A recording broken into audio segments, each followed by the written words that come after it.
प्यारे बच्चों, अपन ने पिछले वीडियो में अपन ने है वो अपन ओरछाड़ पढ़ रहे थे, फलोदान पढ़ रहे थे। और फलोदान में अपन ने पढ़ा था, पहले तो सबसे पहले उद्यान की परिभाषा पढ़ी थी, फिर उद्यान के प्रकार पढ़े थे। उसके बाद अपन पढ़ रहे थे स्टेब्लिश्ड ऑफ ओरछाड़ या फलोदान की स्थापना। फलोदान की स्थापना करते समय निम्न बातों को ध्यान में रखते हैं। वो बातें नंबर ए पर थी सिलेक्शन ऑफ लोकेशन, स्थान का चयन करना। नंबर 2 पर थी मृदा का चयन करना। अब अपन पढ़ेंगे लेआउट, उसका अभिविन्यास करना। तो अभिविन्यास करने के लिए सबसे पहले अपन को पता होना चाहिए कि अभिन्यास में अपन कौन कौन सी चीज़ों को महत्व देंगे। तो अपन कह सकते हैं फलोदान का अभिविन्यास।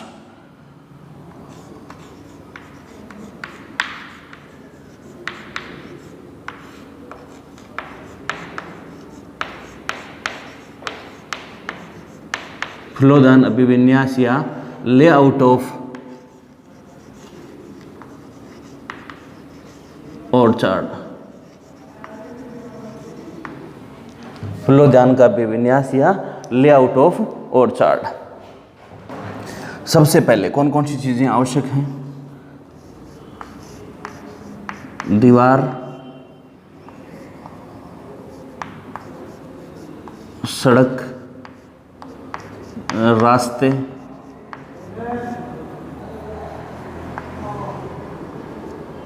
सिंचाई नालियाँ,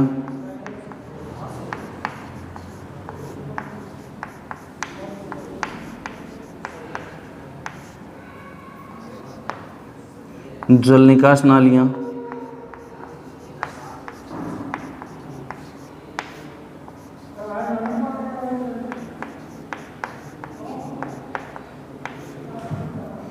नंबर 5 पर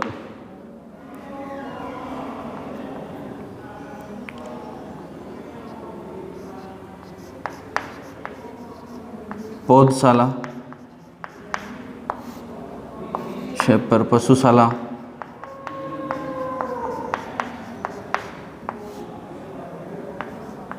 भंडारघर,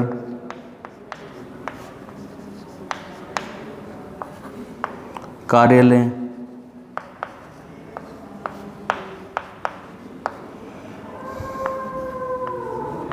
औजारघर, और नंबर 10 पर है मजदूर आवास।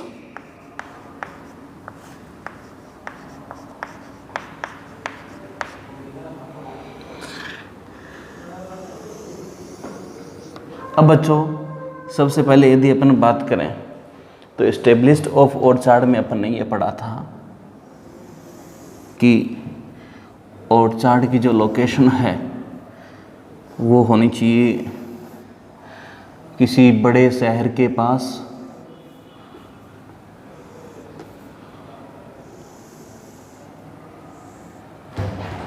और उसके आसपास कोई नेशनल हाईवे या मेगा हाईवे गुजरती हो। जैसे ये मान लीजिए कोई NH है, बड़ा शहर यहाँ पास में जयपुर है।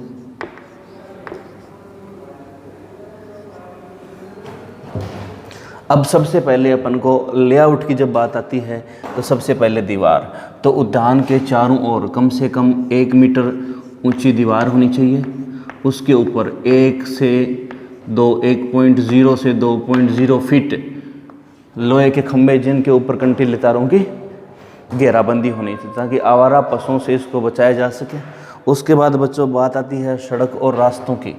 तो उद्यान की लंबाई के अनुसार सड़कें होनी चाहिए। इनकी चौड़ाई है अपन 4 से 5 मीटर रखेंगे। उसके बाद सहायक रास्ते, और इन सहायक रास्तों से पगडंडियाँ प्रत्येक पौधे के पास पहुंचने के लिए अपन को बनानी चाहिए ताकि ट्रॉली की सहायता से अपन खाद उर्वरक है वो प्रत्येक पौधे तक पहुंचा सकें। उसके बाद सिंचाई नालियाँ परमानेंट यदि सिंचाई नालियाँ बना दें तो उद्यान के अंदर या तो ड्रिप विधि से सबसे सूटेबल विधि तो है ड्रिप विधि। यदि अपन ड्रिप विधि से पॉसिबल नहीं है तो अपन सिंचाई की परमानेंट नालियाँ बना देंगे। सिंचाई की परमानेंट नालियाँ बनाते समय अपन को ध्यान देना चाहिए कि सबसे अपन यदि मुख्य सड़क के आसपास परमानेंट नालियाँ बनाएंगे तो मरम्मत करने में किसी प्रकार की कोई दिक्कत नहीं आएगी। और हॉर्टिकल्चर ऑपरेशन जब अपन करेंगे तो उनमें भी कोई प्रॉब्लम नहीं आएगी। उसके बाद जल निकास की नालियाँ, मान लीजिए जल निकास की नालियों में पूरी जो ढलान है वो इस दिशा में है, तो जल निकास की नालियाँ इस छोर पर बनानी चाहिए। समतलीकरण जब अपन ने किया तो जहाँ अपन ने ढलान बनाई है उसके अंतिम छोर पर है वो अपन सिंचाई नालियाँ बना सकते हैं। अब मान लीजिए क्वेश्चन ये उठता है कि सर ढलान अपन समतलीकरण करना भूल गए, ढलान नहीं है तो क्या करें, तो फिर होता है रेंडम नालियाँ बनती हैं, जहाँ जहाँ पानी इकट्ठा होता है वहाँ से मुख्य नाली के द्वारा उसको बाहर निकाला जाता है। अब नालियाँ दो प्रकार की अपन बना सकते हैं, अपन एक तो समानांतर बना सकते हैं और एक इंटरसेप्टर बना सकते हैं। समानांतर का मतलब है जिनको अपन रिलीफ नाली के नाम से जानते हैं, इस प्रकार से गहरी नालियाँ बना देते हैं तो पानी यहाँ से होकर के जल्दी निकल जाता है। और जो इंटरसेप्टर नालियाँ होती हैं वो हमेशा 90 डिग्री के एंगल पर बनाई जाती हैं, जो ढलान है उसके इस तरह इस प्रकार से 90 डिग्री के एंगल पर बनाई जाती हैं। तो दोनों में से कोई बना सकते हैं। और जब ढलान की संभावना नहीं है, जब समतलीकरण अपन करना भूल गए हैं, तो अपन क्या करेंगे, रेंडम नालियाँ हैं वो बना देंगे। उसके बाद बात आती है पशुशाला की। तो उद्यान के अंदर एडिशनल इनकम का सबसे बड़ा स्रोत है ये, या अपन कह सकते हैं कि मिश्रित खेती का सबसे बड़ा स्रोत है। तो उद्यान के किसी कोने में पशु आवास या एनिमल आवास होना जरूरी है, ये परमानेंट होना चाहिए, एनिमल हाउसिंग सिस्टम। उसके बाद अपन बात करें पौधशाला। पौधशाला को हार्ट ऑफ ऑर्चार्ड भी कहा जाता है। पौधशाला की भूमि सामान्य भूमि से लगभग 1.5 फुट ऊपर होनी चाहिए। इसकी मृदा कंकड़ पत्थर रहित होनी चाहिए, क्योंकि मान लीजिए जल निकास की समस्या हो गई और पूरे उद्यान के अंदर जल भर गया, इस कंडीशन में जो नर्सरी वाला एरिया है नर्सरी वाला जो एरिया है वो कम से कम 1.5 फीट ऊंचा होना चाहिए। इसके साथ साथ ध्यान रहे इसके ऊपर किसी बड़े वृक्ष की या बड़ी बिल्डिंग की छाया ना पड़ती हो। यदि कोई बड़ा वृक्ष आसपास में है तो उससे नर्सरी की दूरी इतनी होनी चाहिए कि उसकी हाइट की 2 गुनी। जैसे मैं ये कहूँ, मान लीजिए कोई यहाँ प्लांट है जिसकी हाइट है वो 30 फीट है, तो उससे नर्सरी की दूरी है वो 60 फीट होनी चाहिए, ताकि हमेशा इसकी छाया न बनी पड़े, क्योंकि प्रकाश की आवश्यकता होती है, धूप की आवश्यकता होती है नर्सरी में। नर्सरी उद्यान का सबसे महत्वपूर्ण पार्ट माना गया है, इसलिए फलोद्यान का, पौधशाला को फलोद्यान का हृदय भी कहा जाता है। नर्सरी हार्ट ऑफ ऑर्चार्ड के नाम से भी जानते हैं। उसके बाद अपन बात करें इन तीनों की,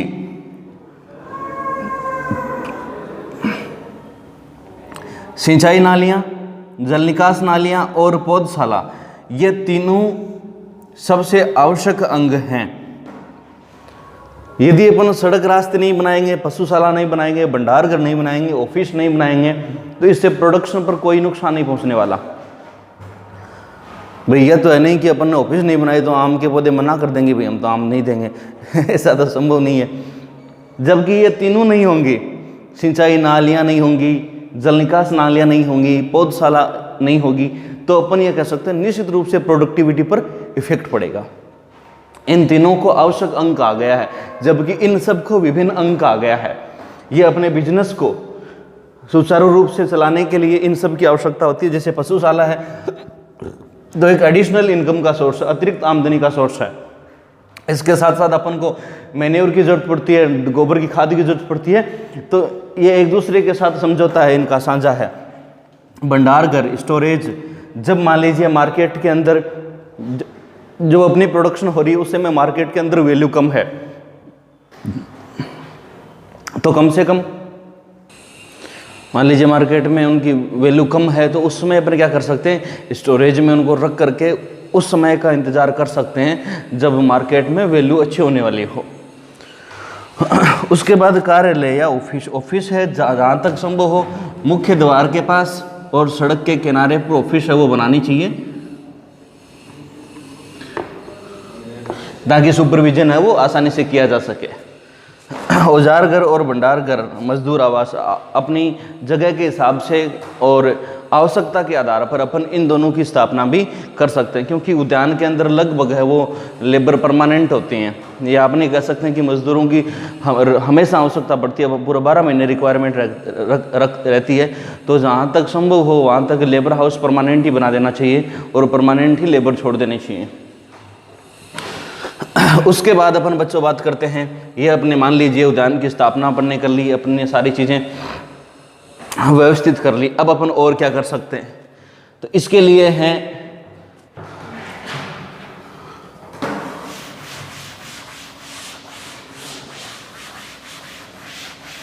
अब अपन पढ़ेंगे प्लांटिंग सिस्टम। कोई ऑफिस बना के छोड़ने से क्या होगा, पौधे भी तो लगाने पड़ेंगे। तो पौधे लगाने के लिए सबसे पहले तो अपन समय का इंतजार करेंगे। मान लीजिए अपन को दूसरी नर्सरी से पौधे खरीदने हैं,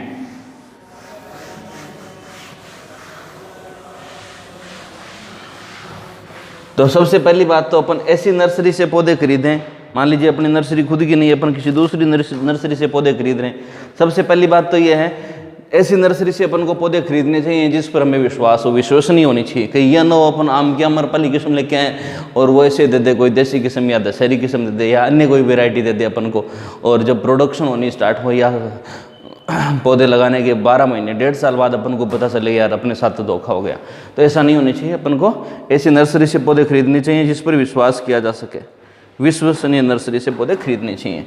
खरीदते समय अपन को ध्यान देने योग्य बातें कौन सी हैं?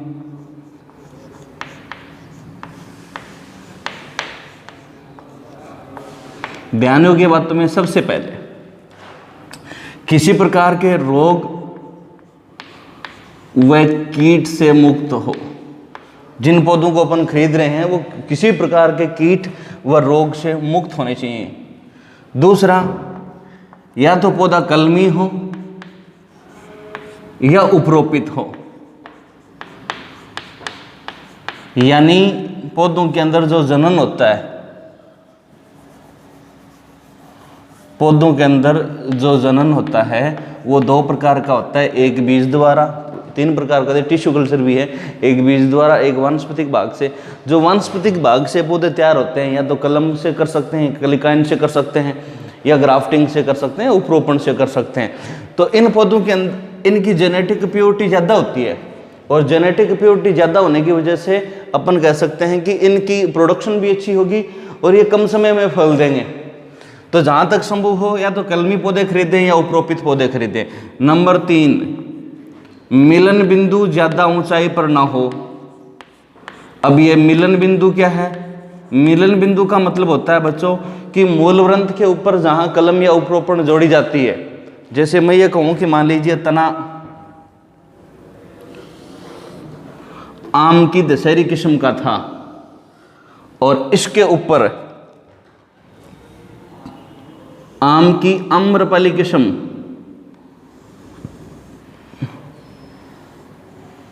को चिपकाया गया है। इसके ऊपर आम की आम्रपाली, यानी इसको अपन सांकुर के नाम से जानते हैं। आपको 12th में ये चीज़ें पढ़ने को मिलेंगी। इसको अपन मूलवृंत के नाम से जानते हैं। साइन ब्रांच और रूट स्टॉक ब्रांच।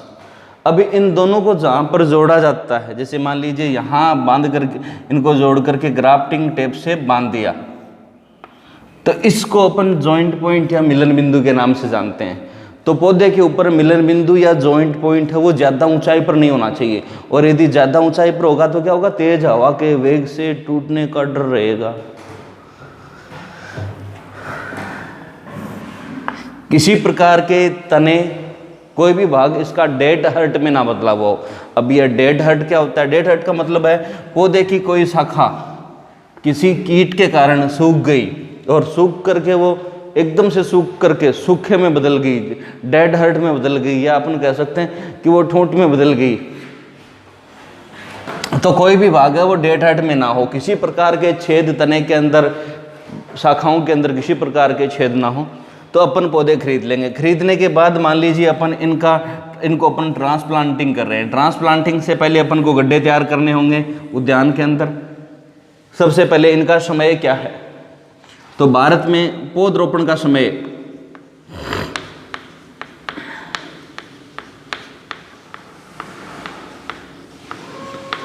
समय एक है वर्षा ऋतु,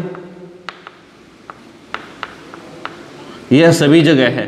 दूसरा, जहाँ सिंचाई व्यवस्था उपलब्ध हो, कृत्रिम रूप से पानी उपलब्ध हो, वहाँ अपन फरवरी और मार्च में भी प्लांटिंग कर सकते हैं। सबसे उपयुक्त समय ये 2 हों। अब जहाँ अपन को पौधे लगाने, मान लीजिए अपन ने पौधे खरीद लिए और यहाँ अपन को पौधे लगाने, तो अपन को 1 महीने पहले गड्ढे तैयार करने होंगे। 1 महीने पहले गड्ढे तैयार करने होंगे। यदि अपन पौधे ले आए और अपन को इनको रोपित करने में 1 या 2 दिन का समय लग रहा है, तो अपन को क्या करना है बच्चों कि ऊपर की जो पत्तियां हैं, मान लीजिए 10 पत्ती हैं उसके ऊपर, तो केवल 2 या 3 पत्तियों को रख करके बाकी शेष पत्तियों को है वो रिमूव कर देना चाहिए। इसके साथ साथ जिस पॉलीथीन में ये लगाया हुआ है उसके अंदर पानी की कमी नहीं रहनी चाहिए।